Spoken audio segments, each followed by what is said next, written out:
bazenekien perfectamente zer egin barzan Iruñarreko itzuliko azkeneko etapan, iaz egin bezala, erasora, zuzenean bota duzu erasoa Irurtzun inguru horretan, eta gero hemen zaldi zuri honetan Euskal Hiriburuzagian garaipena lortuta Iruñarreko itzulia berriz ere irabazi duzu, zorionak. Bai, eskerrik asko, banekin, karrera etzala oso gorra ez, Urrizuela jotze genula, baina hor etzala asko puskatuko, eta gero bai jolastu bergenula ez iristeko batez metako igoera honta pelotoi handi bat.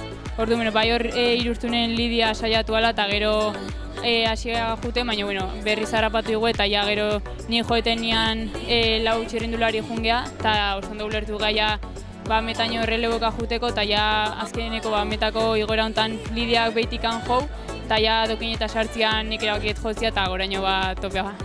Gogorra ez zen arren, jolasteakin gogorren da zuen. Bai, egia esan, bai Lidian atakia bai fuertea diala, eta laia bai baitare oso fuerte zeudela, ez azkenean relebotan ikuste zen. Eta, bai meta hone banekin netzako oso ona zala, azkenean pixkat goraka eta adokin horiekin azkenean kontrolatzea zaila zala, baina, nik uste ondo jolastu dutela, eta, azkenean iraztia lortu dugu.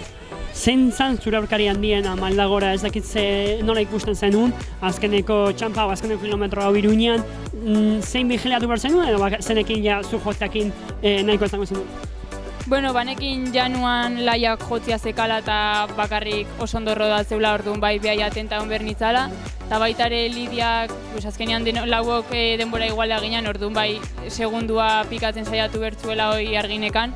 Eta hola izan da, Lidiak behitikan jo, baina banekin oso luzia itea zekala, eta nahiko ondo neurtutan ekanik igoera, eta azkenean nik uste behai pixka luze xein zaiola, eta gero hemen azkenean lortu irabaztia. Zorionak. Eskerrik asko.